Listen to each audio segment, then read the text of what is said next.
বলছে আজকে জাতীয় পার্টির বিরুদ্ধে বলবো। ওরা হলো সবচেয়ে বড় দোষর। জাতীয় পার্টিকে যদি দোষর বলা হয়, ওরা হলো মহাদোষর।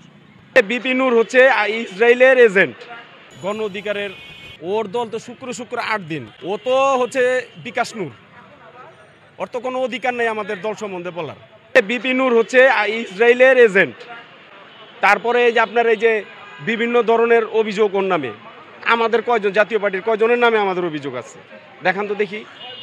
আমাদের চেয়ারম্যান GM কাদের নামে দুর্নীতি, টাকা পাচার, বিভিন্ন ধরনের অভিযোগ তুলছে। পাইছে তদন্ত করে দুদক, এখনো পায়নি। আমাদের চেয়ারম্যান হচ্ছে একজন স্বচ্ছ, একজন পরিষ্কার ব্যক্তি, তার নামে কোনো দুর্নীতি পায় নাই। বিগত ফ্যাসিস্ট সরকার, আওয়ামী লীগ সরকার যখন ছিল, GM কাদেরের ব্যাপারে বহুত তদন্ত করছে, একটা তদন্ততেও তাকে দোষী সাব্যস্ত করতে পারেনি। বৈষম্য বিরোধী এবং এনসিপি নেতারা করেছে, এটা তো লিস্টে। যেমন আমরা সেখানে মামলা করতে গিয়েছি, 22 জনের নাম দিয়েছে, তারপরে সেটা তারা এই মামলা এখনও এজাহারভুক্ত করে নাই। এবং আমাদের রংপুরের মেয়র আলটিমেটাম দিয়েছে 24 ঘন্টা, এর মধ্যে যদি মামলা না হয় আমাদের কঠোর আন্দোলন হবে। তারা আমাদের পার্টি অফিস হামলা করতে এসেছে, আমাদের পার্টি অফিস জ্বালিয়ে দেওয়ার জন্য এসেছে। দেশপ্রেমিক সেনাবাহিনী সেটা রক্ষা করেছে। সেনাবাহিনীর কাজ দেশকে রক্ষা করা, তারা রক্ষা করেছে, ধন্যবাদ জানাই সেনাবাহিনীকে। এখন দেয়ালে পিঠ থেকে গেছে, আমরা আন্দোলন সংগ্রামের মধ্যে আছি, রাজপথে আছি। আমাদের বিজয় না হওয়া পর্যন্ত আমরা রাজপথ ছাড়ব। সারা বাংলাদেশে জাতীয় পার্টির ভোটের সংখ্যা অনেক। এখন তারাও যদি জাতীয় পার্টি, আওয়ামী লীগকে তো বিতাড়িত করে দিছে, তাদেরকে ধ্বংস করে দিছে, তাদের লাইসেন্স বাতিল করেছে। এখন জাতীয় পার্টিকে যদি তারা নিষিদ্ধ করতে পারে, জাতীয় পার্টিকে তারা যদি বাইরে রাখতে পারে, তাহলে তারা বিনা ভোটে MP হতে পারবে, ক্ষমতায় যেতে পারবে, এটাই তাদের আশা। নিবন্ধন বাতিল কাদেরকে করে? যারা সন্ত্রাসী দল।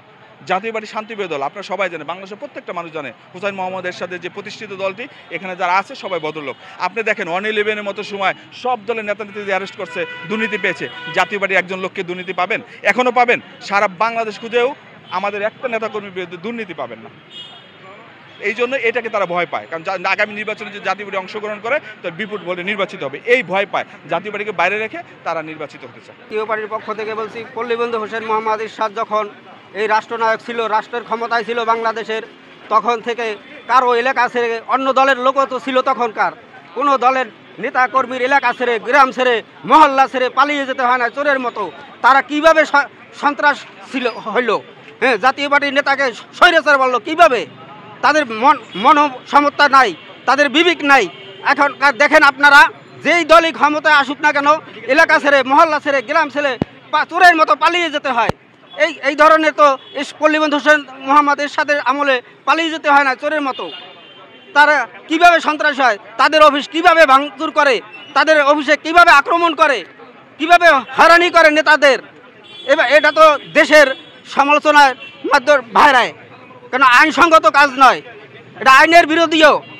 সারা বাংলাদেশের মানুষ জাতীয় পার্টির দিকে তাকিয়ে আছে। সমগ্র বাংলাদেশে গ্রাম পর্যায়ে এখন পল্লীবন্ধু হোসেন মোহাম্মদ এরশাদের যে উন্নয়নের কাজগুলো এখন মানুষ মনে করছেন যে